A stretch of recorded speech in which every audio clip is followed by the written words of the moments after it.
SG Reads. Hello fellow travelers, my name's SG and welcome to the channel.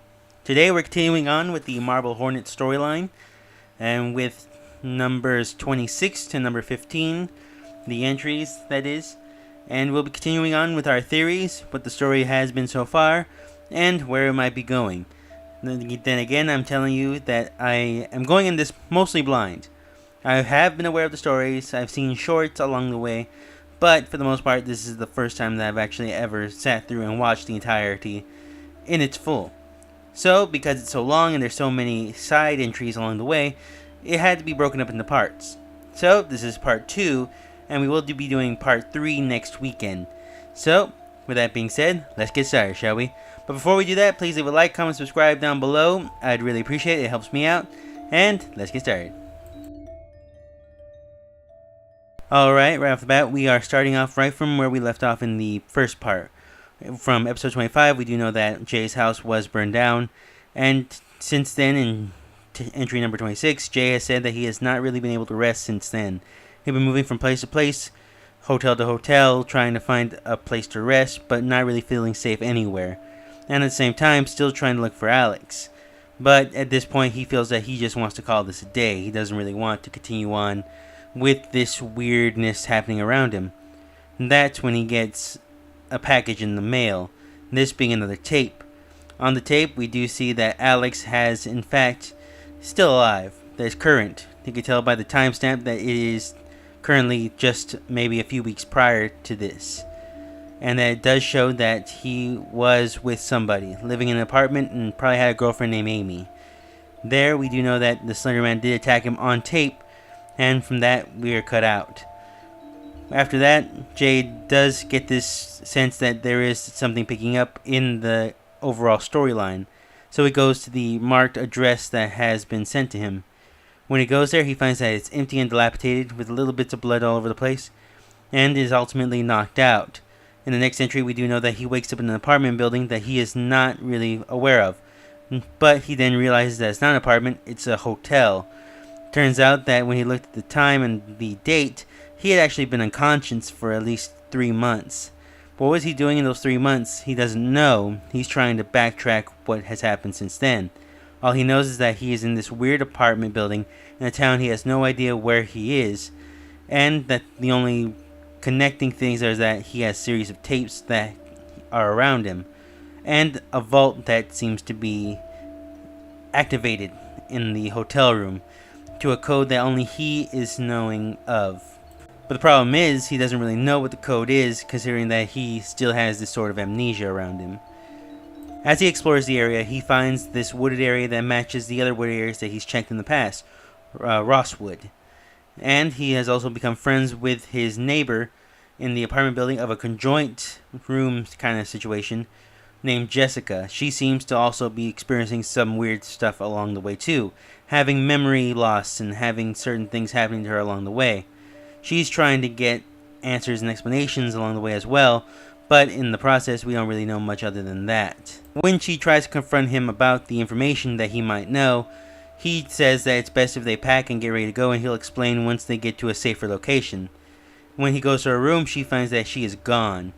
Jay looks around her apartment and finds a note written on the floor, and it's the exact same code number that is in his safe. When he enters it, he opens it and finds a tape. There he is attacked by a masked figure. This one we can assume is Masky, which is pretty much what the community has started calling him, and even what the people in the Marble Hornets universe have started calling him themselves. So as far as we know, that is pretty much where we go from there. We do know that Jay does end up surviving this encounter, but when he looks in the safe, he finds that there is another tape, along with several pieces of paper in there. When he takes the tape, he goes off into a safer location where he is able to monitor not just tapes, but also a hard drive that was found in the safe as well. The tape suggests that him and Alex had met at some point in the past. Not really sure why, but he was leading him into the woods somewhere. And that's pretty much where the tape cuts off. But the hard drive admits a lot more, saying that at some point they did meet earlier than that and were investigating the abandoned house where the address was, suggesting that they were looking for somebody or something. There they are attacked by Masky. The person in the mask that's attacked them previously in other videos. And when they finally get the upper hand and manage to not only overpower him, they manage to also take off his mask, revealing that it was Tim. Tim from the interview, who was the only survivor of the Marble Hornets movie that was not made. This was a shocking revelation, but it also proved that there was something weirder going on amongst everything else. With Alex breaking Jay's leg, well, not Jay's, but Tim's leg, and Jay just flipping out about it, they managed to get away and move to another location. There, they admit that they had to go to Rosswood. For what purpose, Jay does not know, but it seems that Alex is the only one that really understands what's happening. Jay is trying to fully understand what's the fully aspect of all this, what's happening, and Alex isn't really giving him any of this. We do know that Jay then starts following Alex along the way, for going to locations that he's been suggested, but Alex is not giving him any more information other than that, leading to an attack by a hooded creature later on when he gets a phone call from Alex himself saying that they should meet at Rosswood Park, so that there is some evidence there that they need to go check out. But Alex never shows up. It's just Jay there for at least 3 days waiting in his car to see what happens next, and in that process he's attacked by unknown people. And from the static and certain things happening constantly, we do know that the Slenderman is still around, but more of taking an observer standpoint. More of just watching all this happening. Till when Jay is finally tired of waiting for Alex to show up, he decides to go check the perimeter, see if there's anything around. There he is in fact attacked by the Slenderman, which seems to make him drop his camera in the middle of the woods and try to go back to the car, only he gets lost and is found by Alex. Alex goes there because he gets a message from Jay saying that he is at Rosswood Park waiting for him as well. Not really sure why Jay would go there. He goes there to look for him as too, only to find that there is a certain mystery going in the air in there. That not only is the camera back in Jay's car after being lost in the middle of the woods, it seems that now we know why Alex and Jay are out there looking for them. Amy, the girlfriend of Alex, seems to have gone missing as well. Where she's at, we don't know. It seems that Alex is hiding something far more than he's letting on at this point too, which makes Jay more than tired of what's happening with no explanation and with what's going on around them, being hunted by creatures they aren't fully aware of. So in an effort to finally try to understand what's happening, Jay follows Alex home to his apartment and sneaks into his house when he takes out the trash. Alex himself has already been experiencing different things in his apartment as well, but nothing to the extent of what's been happening to Jay as of recent. So when Jay goes in, he takes a tape, manages to sneak through, but as he's trying to leave, he sees that the creature is outside. The Slenderman, or known as the Operator in this universe, is waiting outside for them. They freak out and manage to run outside, when they are then attacked by Masky and another creature we know as Hoodie now. They continue to attack Alex specifically in this attempt, with Masky picking up a rock and almost breaking the legs of Alex in retaliation for what happened at the house. It is then that they are then scared off by something. They don't really know what it was because it's off camera, but they are shooed off by another creature, supposedly by the Operator or Slenderman himself. From then on, Alex and Jay decide to split their ways, with Alex not really being able to trust Jay, and Jay not really being able to trust Alex, not really understanding what each one's motivations are and what's happening in their own side of the worlds. So, with that being said, Jay ends up following Alex along the way. We don't know why he's doing this or what he's been up to, but for the most part we do know that he starts following him to different locations, into the woods, to his home, to the park. But there is no other information to suggest that they are working together. We do know that for a fact, Alex is becoming more and more agitated along the way as well. Even in his own tapes that Jay is putting out, seems to suggest that he is having moments of blackout as well, making weird calls, calling Jessica, telling her that Amy is fine, finding out that they are two best friends themselves, and finding more comfort in the woods than in his own house. We do know that he did come face to face with the Slenderman and is presumably possessed by him at this point, thanks to one of the tapes that we've seen so far.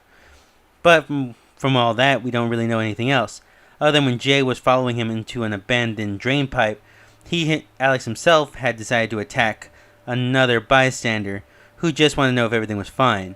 That's where we find entry number 36 connecting to entry number 50, where Alex was invited by Jay, or should I say Jay was going along with Alex to that same drain pipe. He wanted to show him something, tell him the history of the place, and not just say that, but say that he grew up there hearing legends and myths about the trees constantly growing faster than normal, so much so that they were used as execution points for the local law enforcement against criminals in certain degrees, but was stopped when the child went missing and was found in that area in a very horrific sense. But after that happens, we do know that Masky, or Hoodie, then starts to attack Jay, leaving behind Alex, charging him into the drain pipe, where we do get this idea that the Slenderman was watching him, or the operator as well, and that we don't really know what happened at that point, other than he manages to get away. We do know for a fact that it is Masky, considering that it's Jay that they know him as. Tim, because of the interview that we saw before. After the events at the drainage pipe, we do know that Jay makes it back to his hotel. There he contacts Jessica, tells her that he needs to talk to her, and they need to make a plan against Alex, because he's starting to act peculiar. He does know that Alex has made it back to his own apartment, but he does not really know how. He didn't see him following him, and he didn't really see him doing anything else. And when he's able to go back into Alex's house, he manages to get another tape. There he's going to try to divulge more information from there on to see what's happening next from Alex's perspective. See if there's a way that they can figure out where all this started and how it's all going to end. And with that, we are done with the entries 26 to 50.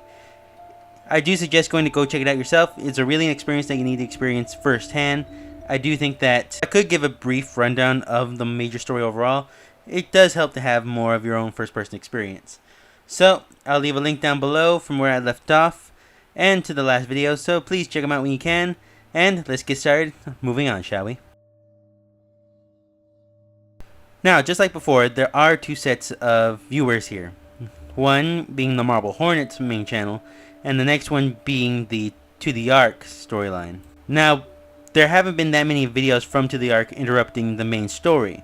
This does seem to add a little more mystery to the flair, because we didn't really see many creatures in this set of videos than we did in the first one.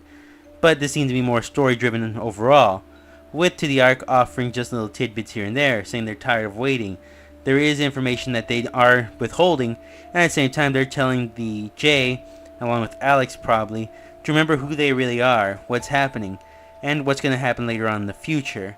They need to be aware of what's happening. We don't know if it's the operator providing this information, or if it's just Hoodie or Masky. But for right now, we do know that they are connected in some way, shape, or form. For right now, we had to go with the idea that it's the operator himself, aka the Slenderman, who is surprising these videos and making probably either Jay or Alex upload them to the channels themselves.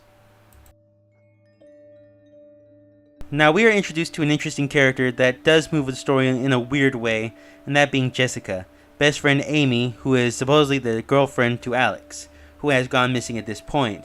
It's said that she is also looking for her at the beginning, but when we meet her with Jay in the first 26 to 35 tapes, she doesn't really seem to know anything. She's just going with the mode as well, not really providing information about herself to Jay, or really not really wanting to talk about it in an overall. So what we do know about her is that she is experiencing the exact same things. When Jay wakes up in the middle of the night, he hears things happening in her room, suggesting that there is banging or something happening.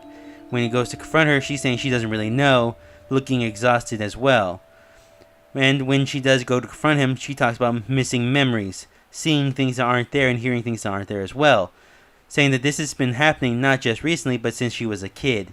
So suggesting that she's been experiencing this for a very long time. So we don't really know much more than that as of this very point, but I do feel she'll come back into the overall story as we go on. But for now, she is a very interesting character that adds a little more to the story, and we do find out that she is directly related to Jay and Alex, because she is brought into this world by Jay himself, with Alex trying to keep her out for some odd reason. Maybe it's for her own good, or maybe it's because he doesn't really trust anybody at this point. The main curiosity in this whole thing is, what does Alex know? We don't really know anything about him at this point, other than he was the first one to experience anything right next to Brian. Tim seems to be the second to experience it, with Alex seemed to be the third. So, with that logic, we should assume that since Tim himself is Masky, then Brian should be Hoodie in the same kind of way, taken over by either the Slenderman or in a separate way. We don't really know what entity is fighting them, or if it's even related to the operator, aka Slenderman. So for right now, we have to just go off the vibe that they seem to be working together in order to do something for Alex or for Jay, because there does seem to be another entity in this series trying to wake them up to who they really are. Now we're talking to Jay and Alex. Now we do know that Jay himself has experienced memory loss too. Right from the first videos, we do know that he doesn't remember much about the Marble Hornets student film, which is odd because he says he is either the cameraman, the location scouter, or even just helping write the script in later videos. That already is showing to be a weird take. With Alex also not wanting to reveal too much, seems to know more than he lets on. He doesn't want to tell anybody because he doesn't know who he could trust, but at this point I think it's too late to suggest what's happening in this overall, saying that at first he was fighting it himself, but later tried to leave it behind later on. But when Amy went missing, he went to go on the hunt as well, finding out that Jay was looking into all this probably through either social media or through an anonymous tip, aka probably the Slenderman, Hoodie, Masky, or whatever, and looked out for him to see if he could tell him anything as well. When it came out that they both were pretty much coming up empty on information, they decided to go on the hunt back where it all started. Now, Jay doesn't know that this is where it started, but Alex seems to know that, mainly because he probably remembered something when he was young as well, that these things are not new, if you will, mainly because there was an entry that talked about Alex's birthday.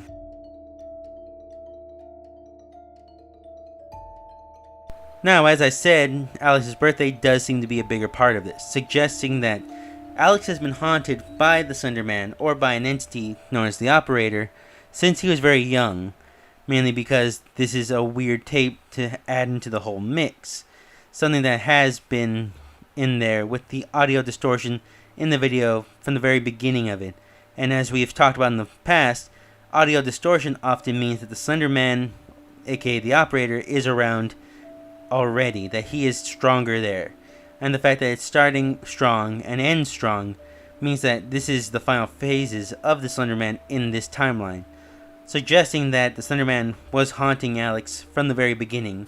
Maybe not him specifically, maybe a parent, maybe a sibling or something, but at the very end we do get this shot of Slenderman appearing on tape as well. Maybe Alex remembers this, maybe he doesn't, but he seemed to have it and seemed to recall something enough to give him a fright.